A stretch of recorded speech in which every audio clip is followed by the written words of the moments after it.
Occasion ఏదైనా location ఎక్కడైనా తెలుగువారి వేడుక అంటే ఆలివ్ మిఠాయి ఉండాల్సిందే. మిఠాయి అంటే ఆలివ్. పాకిస్తాన్ చేసిన ప్రతి దాడిని చిత్తు చేసి తుత్తునియలు చేసినటువంటి సమగ్ర శక్తి భారతదేశానికి ప్రదర్శించిన ఒకే ఒక అంశం సుదర్శన చక్రం. ఏంటి ఆ సుదర్శన చక్రం? S-400 ఎయిర్ డిఫెన్స్ సిస్టమ్ అని చెప్పిన టెక్నికల్గా చెప్తున్నారు. అంతటి సమర్థత ఇందులో ఏముంది? ఏ విధంగా పాకిస్తాన్ విసిరిన ప్రతి క్షిపణిని కూడా ఈ వ్యవస్థలు ధ్వంసం చేయగలిగాయి? ముఖ్యంగా భారతదేశం చేసినటువంటి యుద్ధంలో ఎదురుదాడి చేయడం కంటే కూడా ప్రతిదాడి చేయడమే ఎక్కువ ఉన్నటువంటి పరిస్థితి. అలానే ముందుగా క్షిపణుల్ని ప్రయోగించింది, అలానే డ్రోన్స్ని ప్రయోగించింది కూడా పాకిస్తాన్ ఆర్మీనే. దీనికి సంబంధించినటువంటి సమగ్ర ఆధారాలని భారత సైన్యం సేకరించింది. వీటన్నిటిని కూడా అంతర్జాతీయ సమాజం ముందర ఉంచేందుకు కావాల్సినటువంటి ప్రణాళికని ఆల్రెడీ సిద్ధం చేసింది. సో ఈ గెలుపులో దాడి చేయడం కంటే జరిగినటువంటి దాడిని నిలువరించడంలో సమగ్రంగా వ్యవహరించినటువంటిది అంశమే ఈ S-400 ఎయిర్ డిఫెన్స్ సిస్టమ్. అసలు చూద్దాం S-400 ఎయిర్ డిఫెన్స్ సిస్టమ్ అంటే ఏంటో. చూస్తే ఇక్కడ నిజంగానే సుదర్శన చక్రం ఇమేజ్లో కనిపిస్తుంది. ఒక క్షిపణి వచ్చినప్పుడు దాన్ని ఏ విధంగా ధ్వంసం చేస్తుందో ఈ ఇమేజ్ చూస్తేనే మనకు అర్థమవుతుంది. దీనికి సంబంధించినటువంటి వ్యవస్థ ఇది కేవలం ఒక వ్యాన్, ఒక వెహికల్ పైన ఏర్పాటు చేసినటువంటి వ్యవస్థగా కనిపిస్తుంది. 400 కిలోమీటర్ల దూరం నుంచి ఉన్నటువంటి క్షిపణులను కూడా గుర్తించి దీనికి ఉన్నటువంటి రేడార్ సిస్టమ్స్తో వాటిని గుర్తించి వాటి లక్ష్యాలను ఫిక్స్ చేసిన వెంటనే ధ్వంసం చేయడమే టార్గెట్గా ఈ వ్యవస్థలన్నీ కూడా పనిచేస్తాయి. ఇటీవల కాలంలో ఇది సూపర్ వెహికల్గా, సూపర్ వెపన్గా అందరి మన్ననలు పొందుతుంది. ముఖ్యంగా రష్యా ఉక్రెయిన్ యుద్ధంలో కూడా దీన్ని విరివిగా ఉపయోగించింది. దీని డెవలప్మెంట్ ప్రాసెస్ అంతా చేసింది కూడా రష్యానే. రష్యా దీన్ని తయారు చేసిన తర్వాత అనేక మాడిఫికేషన్స్ జరిగినాయి. S-400 రూపంలో ఇది పెద్ద ఎత్తున అభివృద్ధి చేసిన తర్వాత అనేక దేశాలు దీనిపైన ఆసక్తి చూపించినాయి. ఇప్పుడు ఉక్రెయిన్ యుద్ధంలో కూడా ఇది కీలక పాత్ర పోషించినటువంటి వెపన్. సో ఇందులో కీలకమైన అంశాలు ఏంటి? Mobile surface to air defence system. Mobile surface to air defence system అంటే ఎక్కడికైనా మూవ్ చేసేటువంటి వ్యవస్థ ఇది. సో ఈ వ్యవస్థ ఏంటంటే ఇలా చక్రాల మీద నడుస్తుంది కాబట్టి 5 నిమిషాల్లో ఎక్కడైనా కానీ సెట్ చేసేటువంటి అవకాశం ఉంటుంది. డిప్లాయ్మెంట్ టైము 5 minutes, అలానే range 400 kilometers, $1.5 billion unit cost, per unit అయ్యేటువంటి కాస్ట్ దాన్ని చూపిస్తుంది. అలానే ఇది ఎయిర్ క్రాఫ్ట్స్ని, డ్రోన్స్ని, క్రూయిజ్ మిసైల్స్ని, బ్యాలిస్టిక్ మిసైల్స్ని కూడా, బ్యాలిస్టిక్ మిసైల్స్ అంటే ఇది గైడెడ్ మిసైల్ సిస్టమ్స్ని కూడా ఇది ట్రాక్ చేస్తుంది. ఇక సర్వేలెన్స్ విషయంలో 360 degrees రేడియేషన్తో ఎటువైపు నుంచి వెపన్ వెళ్తున్నా కానీ దాన్ని గుర్తించేటువంటి సామర్థ్యం దీనికి ఉంటుంది. దీనిలో ఉపయోగించేటువంటి మిసైల్స్ రేంజ్ కూడా 4 రకాల మిసైల్స్ రేంజ్ ఉంటుంది. 9M96E, 48N6E2, అలానే 48N6DM, 40N6E, ఇవన్నీ కూడా ఒక్కొక్క రేంజ్ ఉన్నాయి చూడండి. 400 కిలోమీటర్లు, 250 కిలోమీటర్లు, 200 కిలోమీటర్లు, 120 కిలోమీటర్లు. సో ఒక సమగ్రమైనటువంటి అధునాతనమైన వ్యవస్థగా దీన్ని మనం చూడాల్సి ఉంటుంది. ఈ వెపన్ని తయారు చేసినటువంటి విధానమే చాలా ఆసక్తికరంగా ఉంటుంది. మీరు చూస్తే ఇది పనిచేసేటువంటి విధానం 360 degrees అన్నారు కాబట్టి ఎటు నుంచి వెపన్ వచ్చినా కానీ దాన్ని ట్రాక్ చేసే విధంగా దీన్ని డిజైన్ చేశారు. రష్యన్ ఇంజనీర్స్ దీన్ని తయారు చేశారు. 1999 నాటికే ఇవి డెవలప్ చేసినటువంటి S-200 రకం, తర్వాత అప్గ్రేడెడ్ వర్షన్ ఇప్పుడు S-500 సిరీస్ని డెవలప్ చేశారు. ఇది S-400 సిరీస్ 2007 నుంచి ఇది వినియోగంలోకి తీసుకొచ్చారు.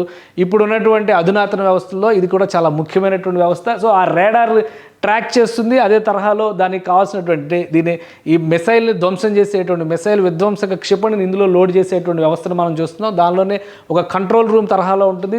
కేవలం ఒక మీట నొక్కి డైరెక్షన్ ఇస్తే చాలు ఎలియన్స్కి, అంటే ఎనిమీస్కి సంబంధించినటువంటి వెపన్స్ ఎలా వస్తున్నాయి, ఏ ప్రాంతం నుంచి వస్తున్నాయి చూసి ట్రాక్ చేయడము, దాన్ని ధ్వంసం చేయడము. అదేవిధంగా ఒక్క ప్రాంతం కాదు, భారతదేశంలో అనేక చోట్ల భారతదేశ సరిహద్దు పాకిస్తాన్తో చూసినప్పుడు దాదాపుగా 2500 కిలోమీటర్లు ఉంటుంది. జమ్మూ కాశ్మీర్ ప్రాంతాన్ని మినహాయించి చూసినా కానీ పంజాబ్ నుంచి గుజరాత్ వరకే 2100 కిలోమీటర్ల వరకు ఆ ప్రాంతం ఉంటుంది, విస్తరించి ఉంటుంది సరిహద్దు రేఖ.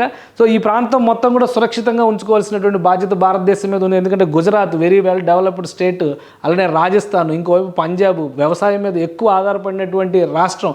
ఇక్కడంతా చిన్న చిన్న నగరాలు అతి సమీపంగా సరిహద్దులకు ఉంటాయి కాబట్టి భారత ప్రభుత్వం గతంలోనే ఈ వ్యవస్థలన్నింటినీ కూడా ఆ ప్రాంతాల్లో మోహరించింది.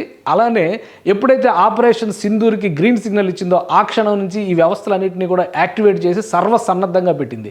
ఆపరేషన్ సింధూర్ జరిగిన వెంటనే పాకిస్తాన్ ఖచ్చితంగా దాడి చేస్తుందనేటువంటి సంకేతాలు ఉన్నాయి కాబట్టి ఇమీడియట్గా వీటి ద్వారా నిరంతర నిఘాను పెట్టింది. వీటితో పాటు డ్రోన్స్ నిఘా నడిచింది, అలానే నిఘా కెమెరాల వ్యవస్థను ఉపయోగించింది. రాఫెల్ వంటి ఉన్నటువంటి అధునాతనమైనటువంటి విమానాల ద్వారా గస్తీ నిర్వహించింది. ఎప్పటికప్పుడు అప్రమత్తంగా భారతదేశం ఉంది.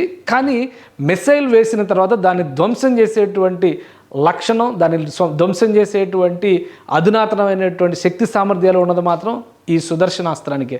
అందుకే ఈ సుదర్శన చక్రమే సమగ్ర విజయాన్ని సాధించడంలో కీలక పాత్ర పోషించిందని ఆర్మీ నిపుణులు సైతం చెబుతున్నారు.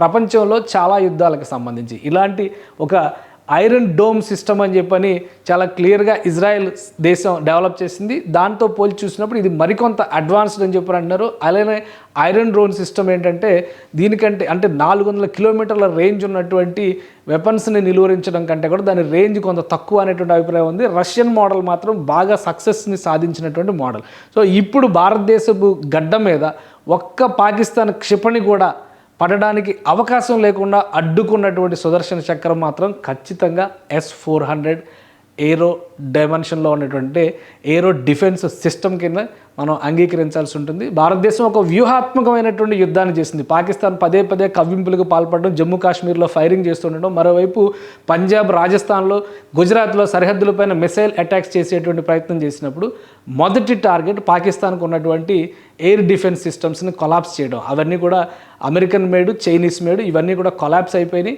వాటిని ధ్వంసం చేసిన తర్వాత నేరుగా పాకిస్తాన్ నగరాల మీద అటాక్ చేసింది. పాకిస్తాన్ వేసినటువంటి క్షిపణుల్ని అడ్డుకునేందుకు ఈ సుదర్శన చక్రాన్ని అడ్డుగా వినియోగించింది. ఇది 100% పనిచేసింది. సమగ్ర విజయాన్ని భారతదేశానికి అందించడంలో S-400 సక్సెస్ అయిందని చెప్పి మనం చెప్పొచ్చు. ఇది ఒక సుదర్శన చక్రంలా మన చేతిలో నిలిచిందని చెప్పడానికి ఇంతకంటే ఆధారం ఉండదు. కాబట్టి రక్షణ వ్యవస్థల్ని బలోపేతం చేయడం, నిఘా వ్యవస్థల్ని పటిష్టం చేయడం, దాడి జరిగిన వెంటనే ప్రతిదాడి చేసేటువంటి విధంగా సైన్యం మొత్తాన్ని కూడా సర్వసన్నద్ధం చేయడం, ఒక సమగ్రమైనటువంటి ప్రణాళికతో భారత ప్రభుత్వం ముందడుగు వేసింది. దానికి తగ్గట్టుగా ఇంటెలిజెన్స్ సంస్థలు పనిచేసాయి. వీరందరి సమిష్టి కృషి వలన 48 గంటల్లో పాకిస్తాన్ తోక ముడిచేంతటి బలమైన విజయాన్ని భారత్ నమోదు చేయగలిగింది. దానికి ప్రధానమైనటువంటి కారణాల్లో ఈ సుదర్శన చక్రం ఒకటి. సుమన్ టీవీలో మీ పర్సనల్ అండ్ బిజినెస్ ప్రమోషన్స్ కోసం కింది నెంబర్కి కాంటాక్ట్ చేయండి.